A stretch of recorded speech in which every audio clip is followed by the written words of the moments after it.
Mi marido me echó de casa después de ganar 114 millones de euros en los euromillones. No olerás ni un céntimo de mi dinero, gorda inútil, me gritó con maldad. Pero el imbécil nunca se molestó en mirar el nombre escrito en el reverso del boleto.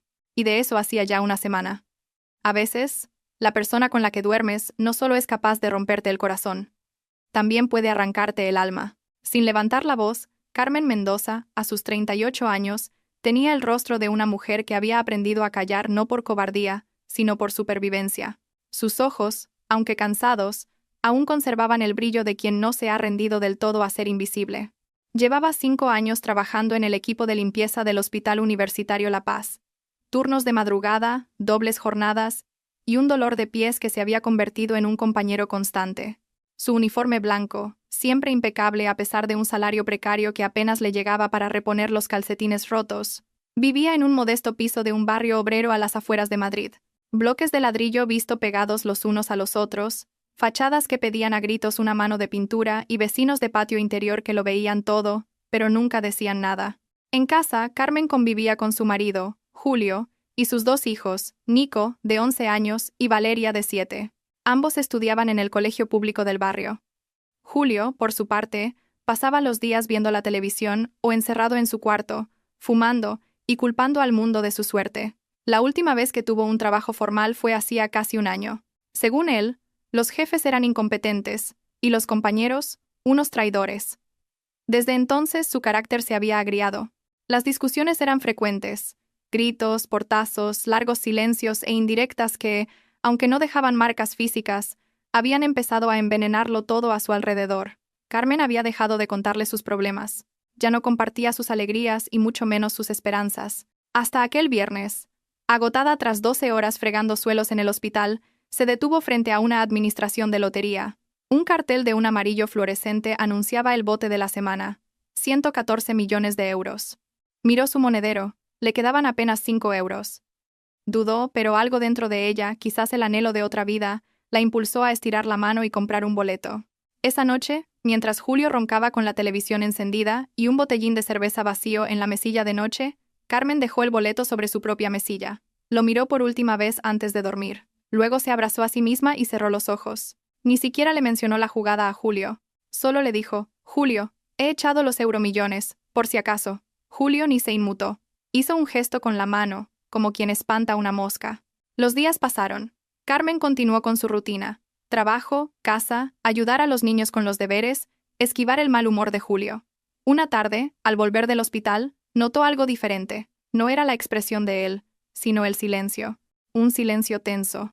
De esos que preceden a las tormentas. Julio estaba sentado en el comedor, inmóvil. Sostenía el boleto de lotería. La televisión estaba a todo volumen, en el canal de noticias. La combinación ganadora del sorteo de euromillones es 9, 18, 23, 41, 46. Estrellas, 2 y 6. Y esos mismos números estaban perfectamente impresos en el papel que él sostenía entre sus dedos. Carmen sintió un ligero temblor en las rodillas. Se acercó, intentando comprender. «Ese es mío», dijo sin alzar la voz. Julio no contestó, solo la miró. Una mirada oscura, como la de un extraño. «He dicho que ese boleto lo compré yo con los últimos 5 euros que tenía», repitió ella. Lo que siguió fue una explosión de rabia acumulada durante años. Julio se levantó de un salto, tiró la silla al suelo y gritó con una furia que hizo que Valeria, que jugaba en su cuarto, saliera corriendo asustada. «¿Tú? ¿De qué crees que vas a ver un céntimo de este dinero? No eres más que una mantenida inútil. Agradece que te he soportado todos estos años». Carmen se quedó paralizada. Sintió que la sangre se le iba del rostro. Nico apareció detrás de ella, con los ojos como platos. «Papá, ¿por qué le gritas a mamá?» Pero Julio no se detuvo. «Esta es mi casa, mis reglas. Ni tú ni tus malditos hijos me vais a arruinar la vida ahora». Carmen retrocedió, con el corazón martilleándole en el pecho. Se aferró al respaldo de una silla. «Julio, en ese boleto está mi nombre. Lo compré yo. Aquí no hay ningún nombre escrito», gritó él, agitando el papel en el aire. «Y si lo hubiera te lo rompería en la cara. Fuera. Lárgate de mi casa. Ahora». Los niños empezaron a llorar. Nico abrazó a su hermana, intentando taparle los oídos. Carmen no podía entender. No quería entender. Esa era su casa, sus hijos, su familia. pero en ese instante comprendió que ya no tenía nada. Julio fue a su habitación, abrió el armario y tiró sus pocas pertenencias al suelo. Una maleta destartalada, un par de zapatos, 3 blusas viejas. Lo arrastró todo hasta la puerta. Carmen, con la dignidad pendiendo de un hilo, se agachó a recogerlo mientras los vecinos empezaban a asomarse a las ventanas. «¿Qué haces, Julio? ¡Que te están viendo los niños!», gritó una vecina desde el segundo piso. «Usted no se meta donde no la llaman, Marisa», respondió él furioso. ¿Se creía esta que me iba a robar? Carmen salió con la maleta. Nico corrió hacia ella. «Mamá, no te vayas. No nos dejes. No os voy a dejar nunca, mi amor. Solo necesito pensar». Caminó sin rumbo. Las calles le parecieron más oscuras que nunca. La ciudad seguía su ritmo, indiferente. Nadie se paraba a mirar a una mujer con la mirada vacía y una maleta rota. Acabó sentada en un banco de una plaza. El frío de la noche le calaba los huesos. Se abrazó las rodillas y respiró hondo, como quien intenta no romperse por dentro. Cerca de la medianoche, su móvil vibró. Un mensaje de Nico. «Mamá, te quiero. Todo va a salir bien. Te lo prometo». Carmen rompió a llorar, sin fuerzas ya para contener nada. Mientras tanto, Julio celebraba en casa con un grupo de amigos que ni siquiera recordaban su segundo apellido. Bebía como si el dinero hubiera sido suyo desde siempre. Subió una historia a sus redes sociales con el boleto, sin imaginar que en el reverso, una pequeña línea escrita a lápiz decía: «Carmen Mendoza, 17 octavos». El boleto seguía intacto, escondido entre las páginas de una Biblia que Carmen usaba como su caja fuerte. Julio lo había encontrado buscando algo que vender. No se molestó en mirar los detalles. No pensó que ella pudiera reclamar nada porque, en su mente, ella no tenía derecho ni a su propio nombre. En la plaza, una mujer de unos 60 años se acercó a Carmen con un café caliente. «¿Estás bien, hija?» «No. Pero lo estaré. ¿Quieres hablar?» «Ahora no. Quizás mañana». Carmen bebió el café. Le supo a infancia, a lo que una vez fue. Y en ese instante, mientras la ciudad dormía y su mundo parecía haberse derrumbado, entendió que algo dentro de ella había despertado. No era rabia, tampoco era venganza, era dignidad. Y aunque esa noche durmió en un banco, con los zapatos húmedos y el alma rota, por primera vez en mucho tiempo, soñó que se levantaba, soñó que volvía a por sus hijos, y que aquel boleto que parecía haberla dejado sin nada, iba a ser el principio de todo lo que, un día, le pertenecería por derecho. El amanecer no trajo esperanza, trajo frío, dolor de espalda y un sabor metálico en la boca que no era de hambre, sino de tristeza vieja. Carmen se despertó sentada en el banco de la plaza, abrazada a su propia soledad, con la cara húmeda por el rocío de la madrugada. La anciana que le había ofrecido el café ya no estaba. Solo quedaban algunos mendigos durmiendo entre cartones y el eco de sus propios pensamientos golpeándole el pecho una y otra vez. Se levantó sin rumbo. Caminó por las calles desiertas, envuelta en una chaqueta insuficiente para el frío y arrastrando la maleta, que cada vez pesaba más. Decidió ir a casa de su madre. Llamó a la puerta con los nudillos helados. Esperó. Oyó unos pasos lentos tras la puerta, y finalmente, el sonido de una cerradura. Apareció Lourdes, una mujer de mirada dura, curtida por los años. No le dijo buenos días. La examinó de arriba a abajo y se cruzó de brazos. «¿Qué ha pasado ahora?», preguntó sin asomo de sorpresa. «Necesito quedarme unos días. Julio me ha echado de casa». Lourdes suspiró como si hubiera oído esa historia 1000 veces. «Así que por fin te has dado cuenta de quién es». «Ya te lo dije, Carmen. Te lo advertí cuando lo conociste. Ese hombre nunca te ha querido». «Lo sé. No he venido a por un sermón, solo a por un techo, mamá. Solo eso». Lourdes dudó, mirándola como si fuera un estorbo. Finalmente, abrió la puerta del todo. Carmen entró. El aire olía a cebolla quemada y a decepción. Fue directa al sofá y se derrumbó. Lourdes se sentó en una butaca, cruzó las piernas y encendió un cigarrillo. «¿Y los niños? Se los ha quedado él. No me ha dejado traerlos. ¿Y te has ido sin más? ¿Sin luchar?» Carmen la miró con unos ojos tan vacíos que parecían llorar hacia adentro. «No tengo fuerzas, mamá. Siento que estoy muerta. ¿Y qué piensas hacer ahora?» «No lo sé». Lourdes expulsó el humo lentamente. «Pues más te vale saberlo pronto. Porque aquí no te vas a quedar a vivir». A Carmen se le encogió el estómago. Ni siquiera en su propia sangre encontraba consuelo. El techo que pedía como refugio tenía un precio que no podía pagar. El desprecio disfrazado de ayuda. Dormir allí era como mendigar dignidad. Aguantó 2 noches. A la tercera, decidió marcharse. Buscó en internet desde un locutorio un centro de acogida para mujeres víctimas de violencia. Encontró uno a 6 calles del hospital.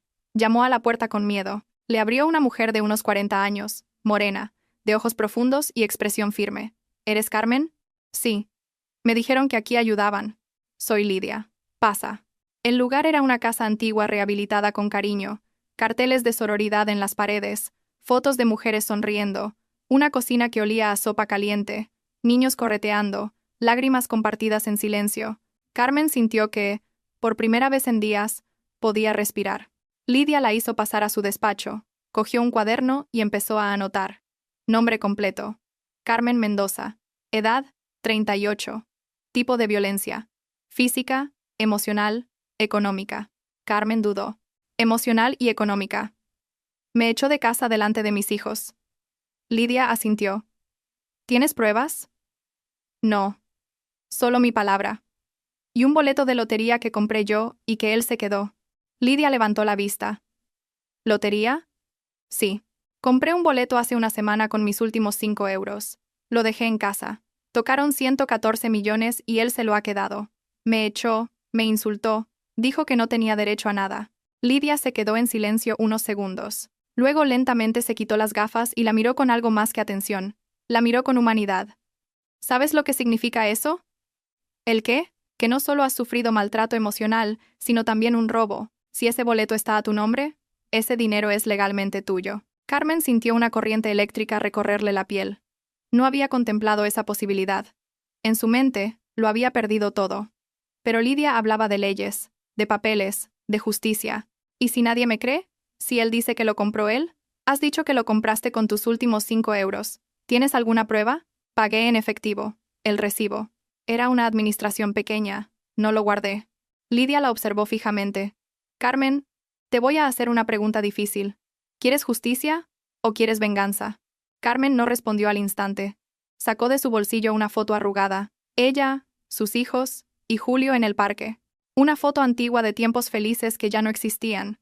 Quiero que me mire a los ojos y se dé cuenta de que no tiene nada. Eso es lo que quiero. Lidia cerró su cuaderno. Eso se llama justicia emocional, y te vamos a ayudar a conseguirla. Mientras tanto, en la casa que antes era de Carmen, Julio bebía con extraños, chicas jóvenes, amigos repentinos, humo, música alta, botellas de champán y promesas vacías. Contrató a un fotógrafo para hacerse una sesión de fotos de el nuevo millonario del barrio. Publicaba en redes sociales frases como «La vida es una noria» o «de la nada al todo». Su ego flotaba por encima de la realidad. Recibía mensajes de mujeres que nunca le habían hablado. Le invitaban a cenas, le adulaban. Se compró un deportivo sin saber conducir. Contrató un chofer. Llevaba relojes falsos y cadenas de oro prestadas. Se convirtió en un personaje viral, pero empezaron a llegar las llamadas. Primero, anónimas. Luego, insistentes. Al principio pensó que eran bromas. Luego empezaron a dejarle mensajes que le inquietaban. Sabemos que ese boleto no es tuyo. Disfruta mientras puedas. El dinero no limpia la conciencia. La verdad siempre sale a la luz. Julio empezó a cambiar las cerraduras, a instalar cámaras. Se volvió paranoico. No dormía. Sospechaba de todos, incluso de su propio hermano, Damián, en quien había confiado la gestión de parte del dinero. Damián, con su sonrisa de serpiente, había empezado a desviar fondos sin que Julio, obnubilado, se diera cuenta. Pero él aún no lo sabía. Carmen, en el centro de acogida, pasaba las noches con otras mujeres. Historias peores, dolores similares. Una de ellas tenía una cicatriz en la frente. Otra llevaba semanas sin hablar. Lidia organizaba charlas, talleres, espacios seguros. Poco a poco, Carmen empezó a reconstruirse.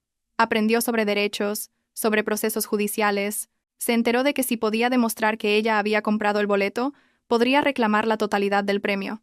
Recordó entonces que, por costumbre, había escrito su nombre a lápiz en el reverso del boleto, un detalle que podía cambiarlo todo. Lidia sonrió cuando se lo contó. Ese nombre escrito puede ser la clave. ¿Estás dispuesta a luchar? Sí.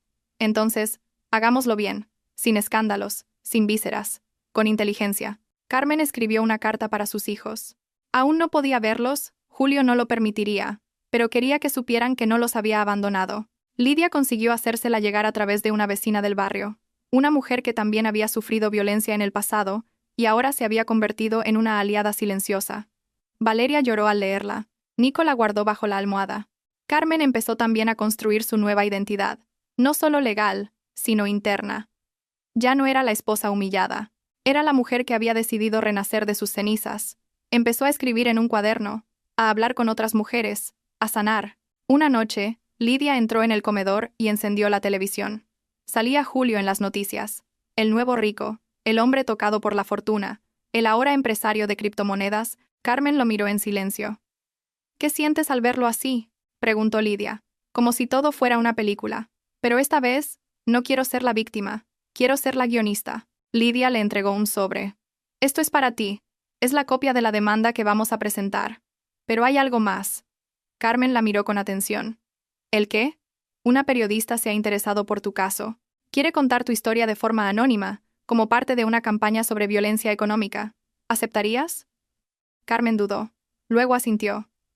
Que el mundo lo sepa, porque lo que él me hizo a mí, se lo ha hecho a muchas otras. Esa noche Carmen volvió a soñar, pero ya no soñaba que se levantaba. Ya estaba de pie. Soñó que corría, y que sus hijos la esperaban en una casa nueva, que la vida, aunque cruel, todavía podía ser justa. Y al otro lado de la ciudad, Julio se despertó sudando tras una pesadilla en la que lo perdía todo frente a una multitud que se reía de él. La batalla solo acababa de empezar, y él ni siquiera lo sabía. Julio se despertó empapado en sudor, con las sábanas pegadas al cuerpo y un zumbido constante en los oídos. Había soñado que estaba en medio de una plaza, desnudo, y que el boleto de lotería se derretía en sus manos. A su alrededor, una multitud se reía de él, lo señalaba, le gritaba ladrón, se levantó de golpe, sin mirar la hora, y fue al baño. El espejo le devolvió una imagen cansada. Ojeras, nuevas arrugas, y un aire desaliñado que ya no podía ocultar con gomina ni colonias caras. Se echó agua fría en la cara, y volvió a la cama. Una chica joven, con el cuello lleno de tatuajes, dormía a su lado. Ni siquiera recordaba su nombre. Habían pasado tantas por su cama en esas semanas que había perdido la cuenta. Mujeres que llegaban y se iban como el humo de los cigarrillos que ahora fumaba sin parar. El dinero lo había convertido en una caricatura de sí mismo. Tenía coches, relojes brillantes, una casa nueva en una urbanización privada, aunque aún no la había terminado de pagar. Firmaba contratos sin leer, recomendado por gente que apenas conocía. Amigos del barrio que aparecieron de repente con sonrisas de hiena y promesas de multiplicar su fortuna, y él les creyó. Le llamaban empresario, inversor, y él sonreía como un niño con un juguete nuevo. Todos querían estar cerca del nuevo millonario, aunque nadie lo respetara de verdad. Su hermano Damián fue uno de los primeros en llegar. Lo visitó en cuanto se enteró del premio. Le dijo que se alegraba por él, que la sangre era la sangre, que él siempre había sabido que Julio estaba destinado a grandes cosas. Julio, sediento de reconocimiento, le creyó a pies juntillas. Le cedió la gestión de una parte del dinero, firmó poderes notariales, abrió cuentas en el extranjero a su nombre. Damián se hizo pasar por un experto financiero. En realidad, era un oportunista sin escrúpulos. Mientras Julio jugaba a ser famoso, Damián fue desviando el dinero lentamente. Pequeñas transferencias, inversiones ficticias, cuentas fantasma. En una de esas tardes de falso asesoramiento, Julio le dijo a Damián: «Estoy pensando en comprarme un yate, o quizá abrir una discoteca, algo grande, para que la gente vea que ya no soy el de antes». Damián lo miró con esa sonrisa enigmática que ya era parte de su disfraz. «Claro, hermano, lo que tú quieras. Pero primero vamos a asegurar tu dinero. No sea que te pase como a esos a los que les toca la lotería, y en 2 años están peor que antes». Julio se rió, despreocupado. «Eso a mí no me va a pasar». Damián solo asintió mientras por dentro contaba el dinero que pronto sería suyo. Mientras tanto, Nico y Valeria vivían atrapados entre el abandono y el resentimiento. Julio los había llevado al nuevo apartamento, un ático con gimnasio y piscina, pero apenas les hacía caso. Les prometió llevarlos a Disney y nunca compró los billetes. Les prometió los mejores juguetes, la mejor ropa, pero solo los usaba para subir fotos en las que presumía de ser un exitoso padre soltero. Una noche, Nico se le quedó mirando desde el sofá. Tenía 11 años, pero la mirada de un anciano cansado. «Papá, ¿por qué no está mamá aquí, si fue ella la que compró el boleto?» Julio se tensó. El vaso que sostenía tembló ligeramente. Se giró con una sonrisa que no era una sonrisa. «No vuelvas a decir eso. Tu madre no valía para nada. Se fue. No quiso esta vida. No quiso luchar a mi lado. Eso no es verdad. He dicho que no lo vuelvas a decir». Valeria empezó a llorar en silencio. Nico la abrazó, y Julio se encerró en su cuarto. No soportaba que nadie cuestionara su versión. Se había autoconvencido de que había ganado el dinero por destino, porque se lo merecía, y que Carmen era un lastre, un ancla de la que por fin se había liberado. En otra punta de la ciudad, Carmen sostenía un papel. Era la admisión a trámite del proceso judicial. Lidia la miraba con un orgullo contenido. Ahora das el primer paso, no hacia la venganza, sino hacia la verdad. Carmen asintió. Ya no temblaba. Ya no hablaba con voz entrecortada. Algo en su mirada había cambiado. Era la misma mujer, pero con otro fuego en los ojos. Paralelamente, Lidia contactó con una periodista llamada Lara, especializada en derechos de la mujer. Lara, que también había sido víctima de violencia económica, se obsesionó con el caso de Carmen desde que lo escuchó. No era solo una historia potente, era la radiografía de miles de mujeres invisibles a las que se les arrebata todo sin dejar rastro. Lara le pidió una entrevista. Carmen aceptó con la condición de no mostrar su rostro ni su nombre. Empezaron a grabar un documental en el centro de acogida, con testimonios de otras mujeres. Era, a su vez, una bomba de relojería y un espejo para la sociedad. Lara lo tituló Sueños robados, cuando la violencia no deja moratones. La historia de Carmen era el hilo conductor. Mientras tanto, Julio empezó a notar que algo iba mal. Llamadas de números desconocidos. Mensajes con frases inquietantes. Una noche encontró en la puerta de su apartamento un papel con una sola palabra escrita a mano. Ladrón. Ni siquiera era un insulto elaborado. Era un desprecio directo. Entró en el apartamento como un huracán. Lo revisó todo. Gritó. Golpeó la mesa. Nico lo miraba desde el pasillo. ¿Qué pasa, papá? Nada. Vete a dormir. Pero Julio no pudo dormir, ni esa noche ni las siguientes. Su paranoia crecía. Instaló alarmas. Le pidió a Damián que investigara si alguien le estaba boicoteando. Damián le dijo que no se preocupara. Pero al día siguiente, la cuenta principal del banco reflejó movimientos extraños. Llamó al banco. No entendió nada de lo que le decían. Hablaban de transferencias a una cuenta internacional a nombre de una sociedad que no conocía. Llamó a Damián. No contestó. Carmen, por su parte, recibía mensajes de apoyo de otras mujeres que habían visto el avance del documental. Mujeres de barrios humildes, de oficinas, de pueblos. Le decían que se sentían representadas, que les devolvía la fuerza. Carmen empezó a sentir que su historia ya no era solo suya. Era parte de algo más grande. La abogada que Lidia le recomendó confirmó que si probaban que Carmen había comprado el boleto, Julio no solo podría perder el dinero, sino que podría enfrentarse a cargos por enriquecimiento injusto. Todo dependía de una prueba. El nombre escrito en el reverso.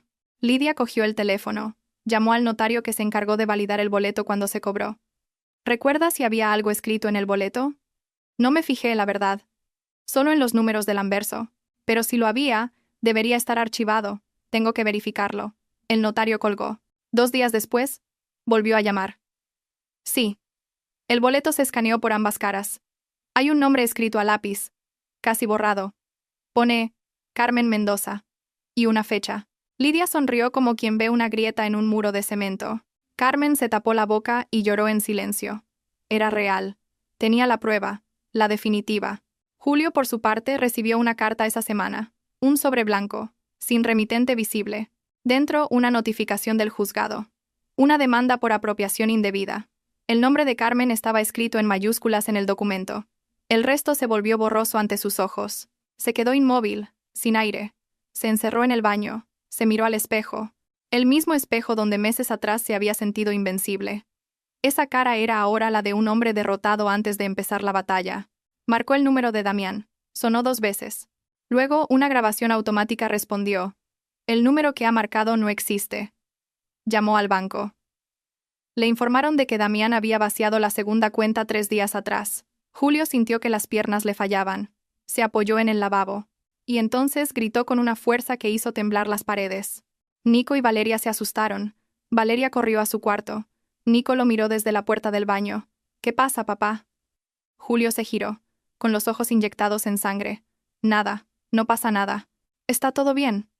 Nico lo miró un segundo más. Luego dijo. Mamá no gritaba así. Y se fue. Esa noche, Julio no durmió. Ni al día siguiente. Revisó cada contrato. Llamó a todo el mundo. Nadie le cogía el teléfono. Los supuestos inversores habían desaparecido. La chica de los tatuajes, también. Sus fiestas se habían acabado. Sus amigos se esfumaban. Los mensajes hirientes volvían. Carmen preparaba su testimonio. La abogada le explicaba cada paso. No solo buscaban recuperar el dinero, querían sentar un precedente legal. Era una batalla que podía cambiar muchas vidas. El documental se estrenaría una semana después, justo tras la primera vista judicial. La máscara del éxito empezaba a resquebrajarse. Julio ya no podía sostener la mentira, y ni siquiera imaginaba lo que estaba por venir. La justicia no siempre llega con sirenas. A veces llega en silencio, en la forma de un papel con el nombre de una mujer que fue expulsada, humillada, y que ahora volvía, no para suplicar, sino para reclamar lo que siempre fue suyo. Y el primer golpe estaba a punto de caer.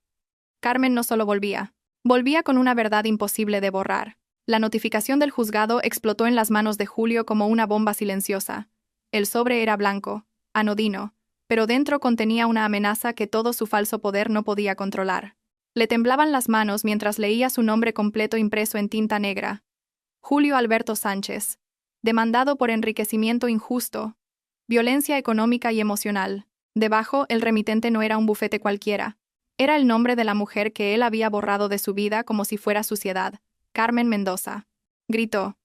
Lanzó el sobre contra la pared. Caminó de un lado a otro como un animal enjaulado. Llamó al abogado que le había ayudado a cerrar algunos contratos dudosos cuando empezó a mover el dinero sin declararlo. Pero esta vez, la voz al otro lado de la línea fue seca, distante. Esto es diferente, Julio. No me meto en casos de violencia, y menos si hay pruebas legales. Te pago. Arréglalo. Ya no. Lo siento. Estás solo en esto. Y colgó.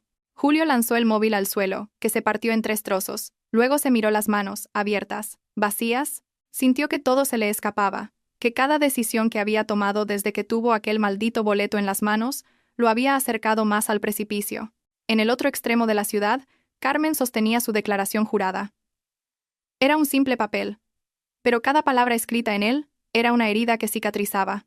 Lidia estaba a su lado, en silencio, como solía hacer cuando el silencio era más importante que cualquier discurso. Fuera, en la sala de espera del juzgado, varios periodistas aguardaban el inicio de una vista que ya era tendencia en redes sociales.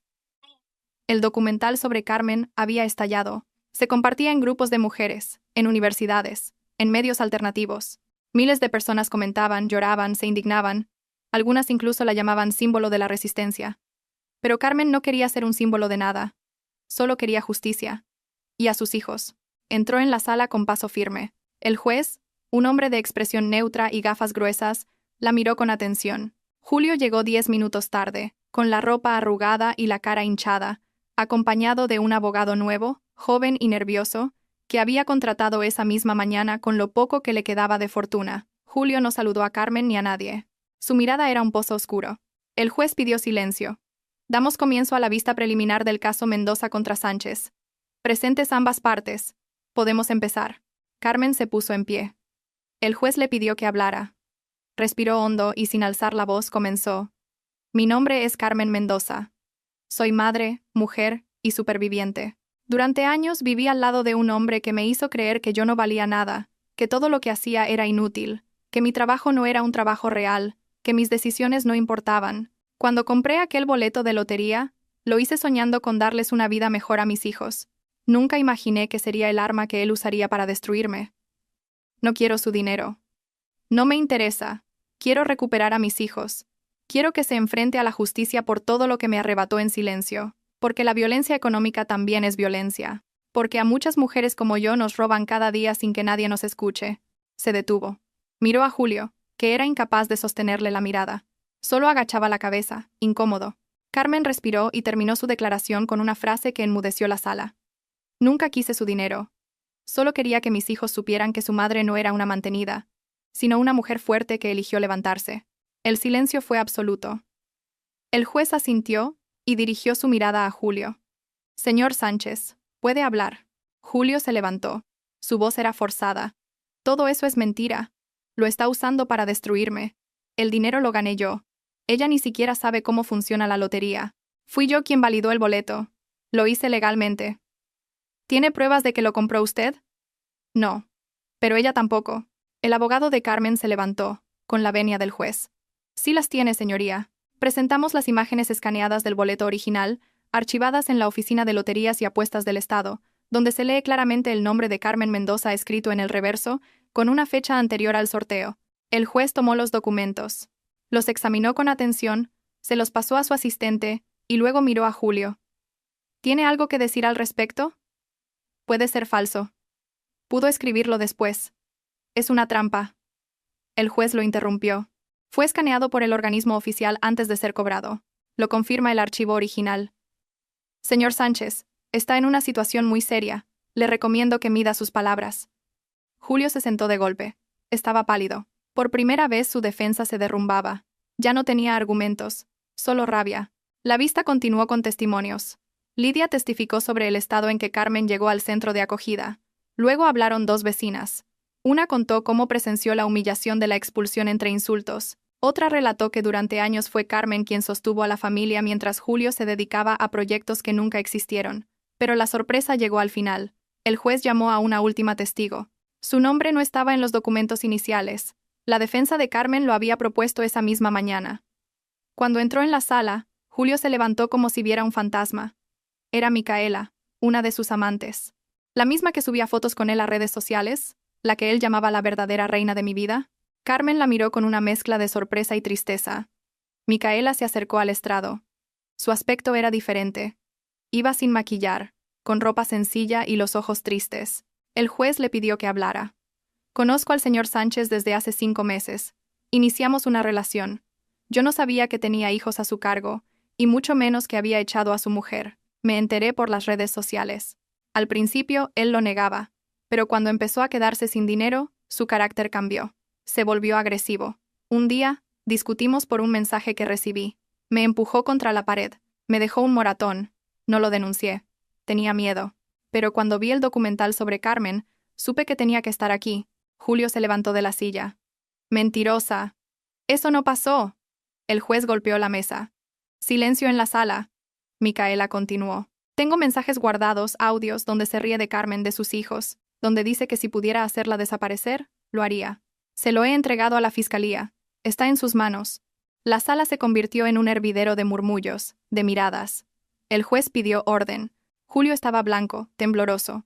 Su nuevo abogado agachó la cabeza. Sabía que el caso estaba perdido. Carmen no sonrió. No sintió venganza. Solo sintió pena por todos. Por el tiempo perdido. Por los hijos atrapados en medio. Por el daño que ya nadie podría borrar. La vista terminó con una resolución provisional.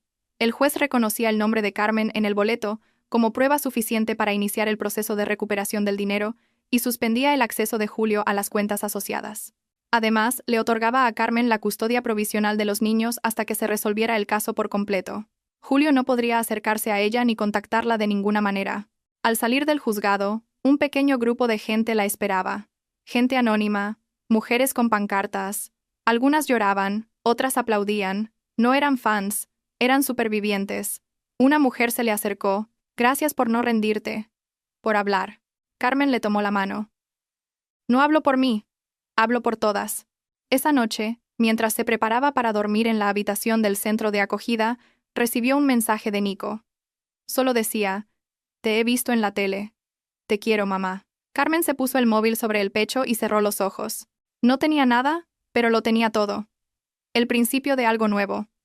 Una verdad que ya nadie podría borrar. Y esta vez, el silencio ya no la iba a callar. La mañana siguiente trajo una brisa cálida, como si el aire hubiera decidido tratarla con delicadeza. Se despertó antes que nadie. Caminó descalza por el pasillo del refugio y se detuvo frente al pequeño espejo de la cocina. Ya no era la misma mujer que había llegado semanas atrás. Ya no temía su reflejo. No buscaba defectos ni se escondía de sus pensamientos. Ahora buscaba motivos, razones y, sobre todo, un plan. El juicio se celebró en un tribunal superior. Ya no era una vista preliminar. Ahora la justicia debía dictar una sentencia firme. Julio llegó con la ropa prestada, las ojeras profundas y sin Damián a su lado. Nadie lo acompañaba. Su nuevo abogado ya no tenía el mismo ímpetu. No había defensa posible. Las pruebas eran contundentes. Los testimonios, demoledores, y su imagen pública estaba destrozada. El documental seguía viralizándose, convirtiéndose en un fenómeno. Lo compartían asociaciones de mujeres, abogados, jueces y cientos de personas que nunca habían oído el nombre de Carmen, pero que ahora la reconocían por la calle. Dentro de la sala, el ambiente era tenso. Carmen se sentó en primera fila, con Lidia a su lado. Llevaba una blusa blanca y una sencilla carpeta en las manos. Sin joyas, sin maquillaje. No necesitaba adornos para demostrar quién era. Su presencia era suficiente. El juez revisó cada detalle. El boleto registrado a su nombre, la prueba escaneada, las transacciones bancarias de Julio, el testimonio de Micaela, los audios aportados, los insultos públicos, el abandono de sus hijos. Todo estaba documentado. El juez se detuvo antes de leer la sentencia, como si hasta el aire necesitara prepararse.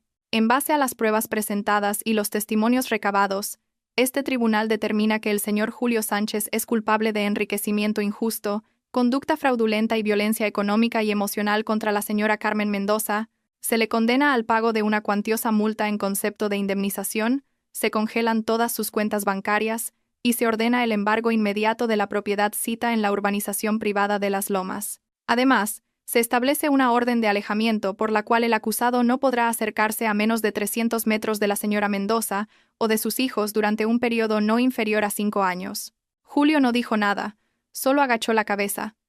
El sonido de la sentencia cayó como un mazo. No gritó, no lloró, no protestó. Sabía que todo había terminado. En el fondo, sabía que había empezado el día que tiró a Carmen a la calle como si fuera un trasto. Ese fue el principio de su fin. Carmen salió del juzgado en silencio. Varios medios de comunicación la esperaban. No habló para las cámaras, solo para una niña que se le acercó tímidamente con un dibujo. El papel mostraba a una mujer con una capa, rodeada de corazones. Carmen lo aceptó, con un nudo en la garganta. Gracias, dijo. ¿Es para mí? Sí. Mi mamá dice que eres muy valiente. Carmen se agachó y la abrazó. No respondió con palabras, solo cerró los ojos y se permitió sentir el momento. La noticia de la sentencia recorrió el país. En cuestión de horas, la historia de Carmen dejó de ser un caso de violencia para convertirse en un fenómeno social. Empezaron a lloverle invitaciones para entrevistas, pero Carmen no quería cámaras ni espectáculos sensacionalistas. Quería algo real, algo que durara más que unos segundos de fama. Con la ayuda de Lidia y parte del dinero que recuperó tras el juicio, fundó una organización a la que llamó Fundación Puerta Abierta, un espacio para mujeres víctimas de violencia económica y emocional. El objetivo era claro: ofrecer refugio, guía legal, apoyo psicológico y sobre todo una red real que funcionara más allá de los discursos bonitos. El primer taller lo impartió ella misma, una sala pequeña, con sillas recicladas y tazas de café caliente. Frente a ella, 8 mujeres la escuchaban en silencio, todas con historias diferentes, todas con la misma mirada. Carmen se sentó y empezó a hablar, sin papeles, sin discursos preparados. Durante mucho tiempo, pensé que no era suficiente, que si me callaba, él cambiaría, que si era paciente, si era buena, si me sacrificaba, todo se arreglaría. Estaba equivocada. A veces, el silencio no salva. A veces, el silencio mata. Pero aprendí algo importante. No somos las cicatrices que otros nos dejan. Somos las manos que ahora escriben una nueva historia. Y esa historia empieza con la decisión de no vivir más con miedo. Una de las mujeres rompió a llorar. Otra apretó los puños. Carmen entendió en ese momento que había encontrado su lugar. No como víctima, no como heroína, sino como puente. Julio, por su parte, vivía en una habitación alquilada en la trastienda de una ferretería, sin coche, sin amigos, sin dinero. Damián había desaparecido, se había llevado todo lo que quedaba en las cuentas, y ni siquiera se había molestado en dejar una nota. Intentó contactarlo varias veces, pero el número estaba fuera de servicio, los mensajes, ignorados. Nadie de la familia quería hablar con él. Se había quedado solo, y, ahora, sin máscaras. Se enfrentó a sí mismo y no le gustó lo que vio. Buscó trabajo. Nadie lo contrataba. Su cara estaba en Internet, asociada al escándalo. Incluso las mujeres con las que había estado lo bloqueaban. Micaela había salido públicamente a contar su experiencia. Lo llamaban maltratador, estafador, le llovían los insultos en redes. Vivía con miedo a salir a la calle, miedo a que lo reconocieran, miedo incluso de sí mismo. Una noche, borracho, grabó un vídeo con el móvil. La gente me juzga. Todos ustedes no saben lo que es vivir con ella. Yo también sufrí. Yo también tenía derecho a ser feliz. Pero al verse en la pantalla, no se reconoció. Ni él mismo se creía sus palabras. Apagó el móvil y lloró por primera vez sin gritar. Solo en silencio. Nico y Valeria ya vivían con Carmen. El reencuentro fue privado, lleno de emociones contenidas. Nico la abrazó durante 5 minutos sin soltarla. Valeria no paraba de hablar, como si tuviera todo guardado en el pecho. Carmen los escuchó, los besó, les preparó chocolate caliente, y les prometió algo que sí podía cumplir. Y no volveremos a vivir con miedo. Con parte del dinero, alquiló una casa pequeña pero luminosa, paredes blancas, plantas en el balcón, una cocina que olía a hogar. Nico tenía una bicicleta. Valeria pintaba sus propios cuadros. No tenían lujos, pero tenían paz. Y eso era nuevo. Lidia siguió a su lado en todo. Se convirtieron en hermanas de causa, de camino, de dolor y de lucha. Había proyectos, planes de expansión, colaboraciones con otras organizaciones. Carmen ya no era solo una historia viral, era una agente de cambio. Una noche, mientras barría el patio, Nico se le acercó. «Mamá, ¿te arrepientes de haber estado con papá?» Carmen se detuvo. Lo miró a los ojos. «No, porque de todo lo malo salisteis vosotros, y tú y tu hermana sois lo mejor que me ha pasado». Nico asintió. «Lo echo de menos. Pero también lo entiendo. No quiero volver con él. No tienes que elegir, siempre será tu padre. Pero tú elegirás qué tipo de hombre quieres ser». «Quiero ser como tú». Carmen lo abrazó. No dijo nada. No había palabras para un momento así. El tiempo empezó a pasar. La fundación creció. El documental ganó un premio. Invitaron a Carmen a hablar en foros internacionales, pero ella siempre volvía a casa, a los gestos pequeños, a los abrazos, a las historias de mujeres reales que, como ella, un día dijeron basta. Y Julio, en la sombra, seguía allí, viendo desde lejos cómo la mujer que intentó borrar había construido un imperio con lo que él despreció. De vez en cuando, veía su rostro en la televisión, en redes sociales, en las noticias, y agachaba la cabeza. Ya no gritaba, ya no se quejaba, simplemente callaba. El precio de su soberbia no fue solo perder el dinero.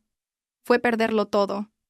El respeto, la familia, la dignidad. Se quedó con el eco de una vida que ya no era suya. Y Carmen, por fin, dormía del tirón. No porque el pasado hubiera desaparecido, sino porque, por primera vez, lo había enfrentado. Y le había ganado. Las mañanas en la nueva casa no eran lujosas, pero tenían una armonía que antes no existía.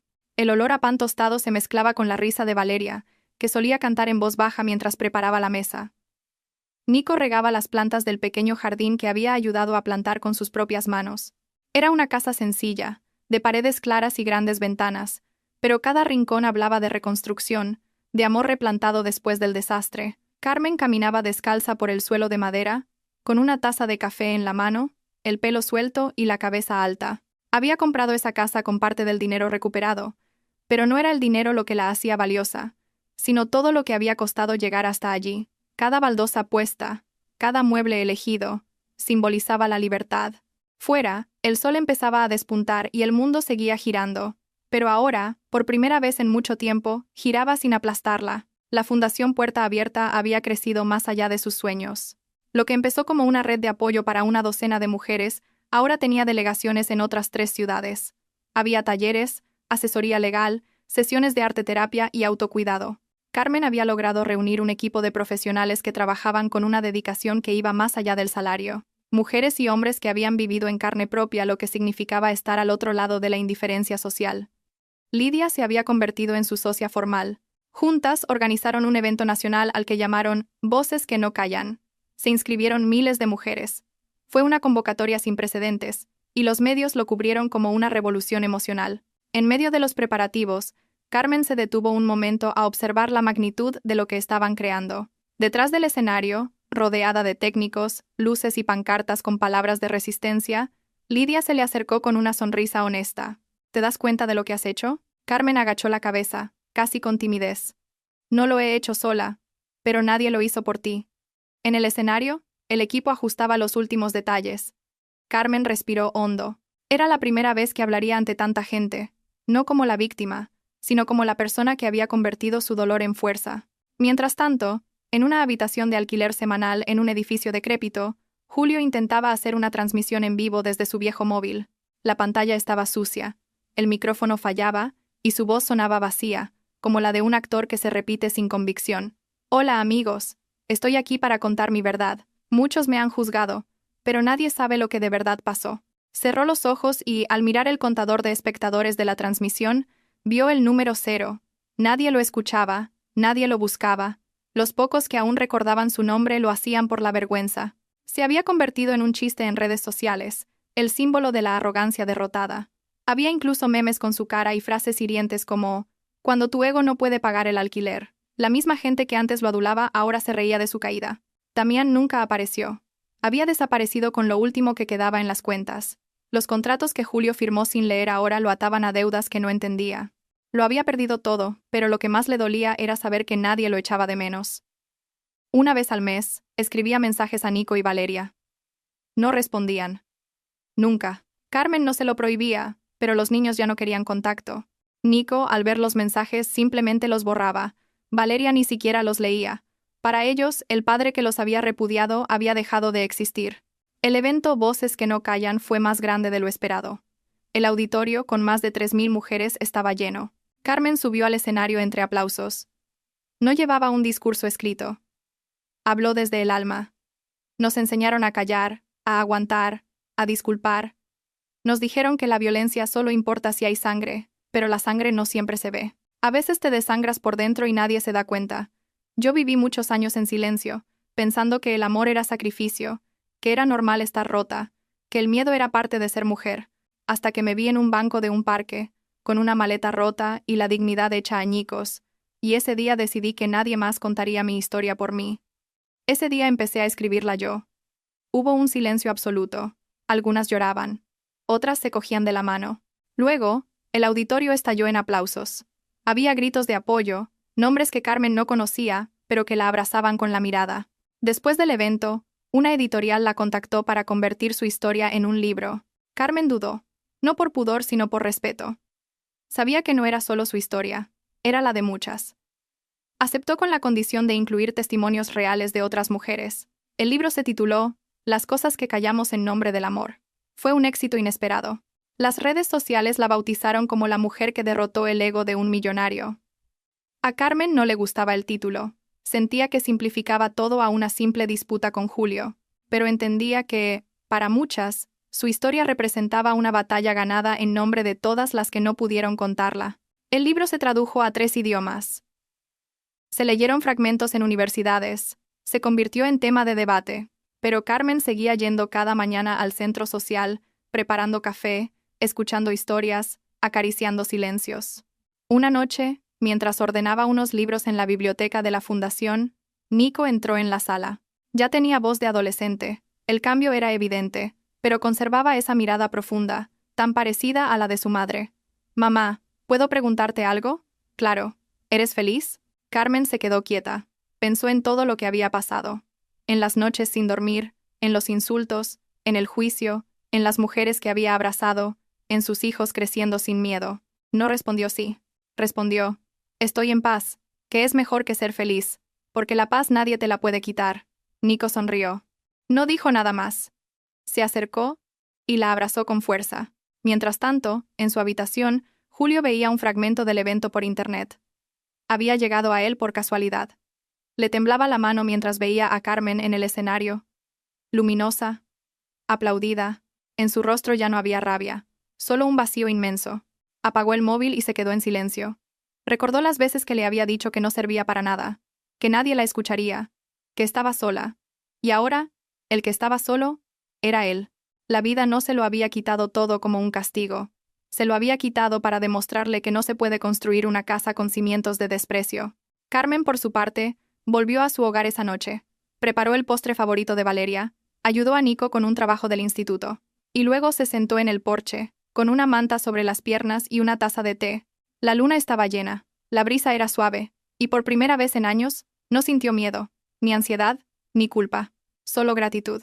Porque al final, cuando la vida te lo arrebata todo, también te da la oportunidad de reconstruirte desde la verdad, y esa verdad, aunque duela, al final siempre te hace libre. Carmen se despertaba antes del amanecer, como hacía desde hacía meses.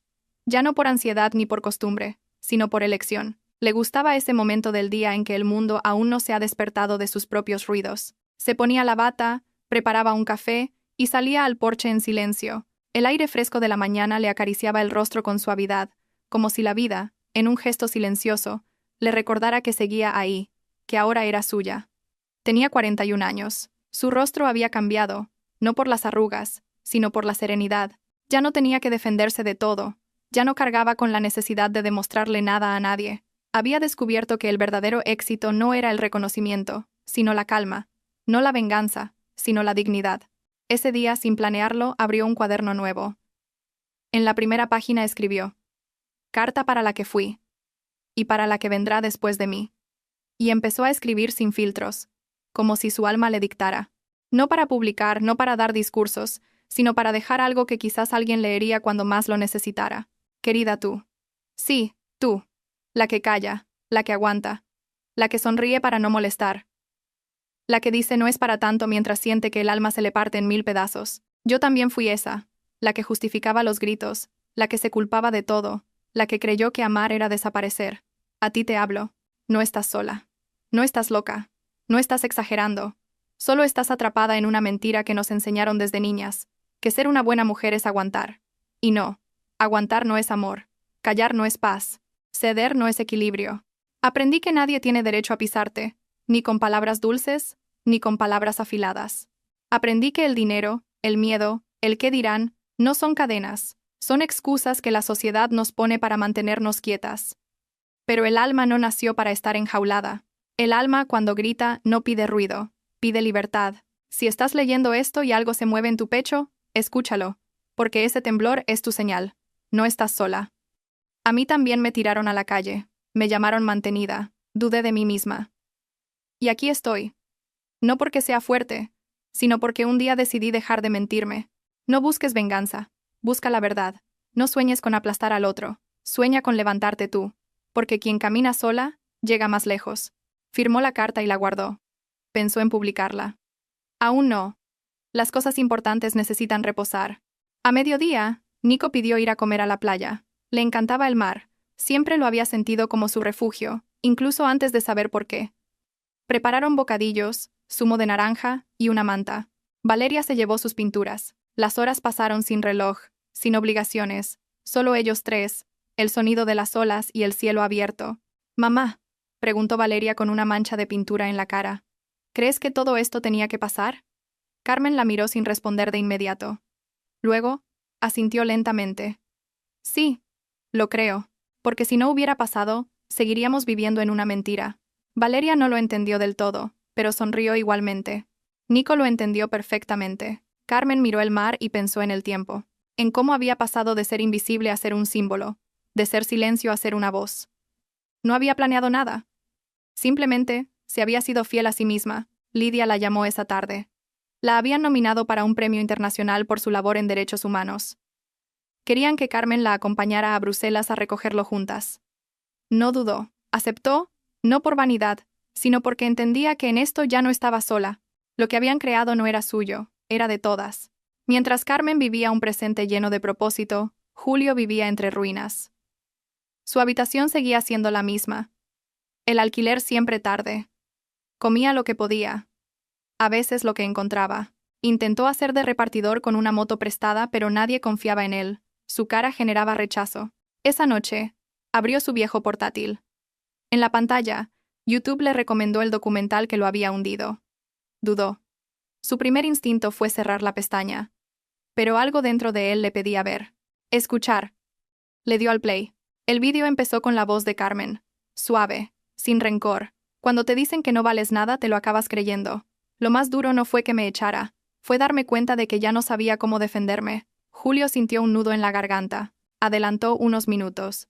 Aparecieron imágenes de la antigua casa, de los niños, de la puerta cerrándose en su cara.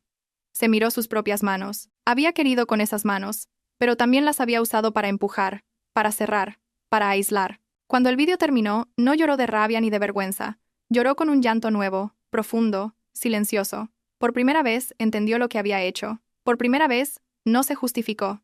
Escribió un mensaje. Carmen, sé que no merezco que leas esto, pero he visto el vídeo y ahora entiendo muchas cosas. No te pido perdón. Solo te doy las gracias por haberte ido, porque si no te hubieras ido yo seguiría siendo un monstruo. Cuídalos. Y cuídate tú. Yo me encargaré de no volver a hacerles daño. Carmen leyó el mensaje esa noche. No contestó.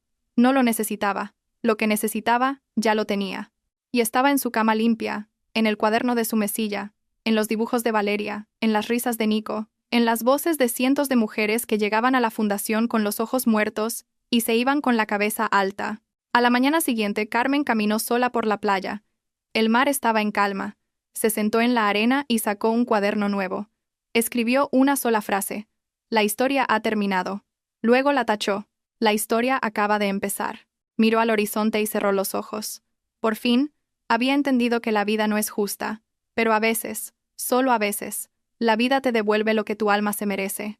Y sonrió, porque a veces, perderlo todo es la única manera de encontrarse a uno mismo, porque quien camina sola, llega más lejos.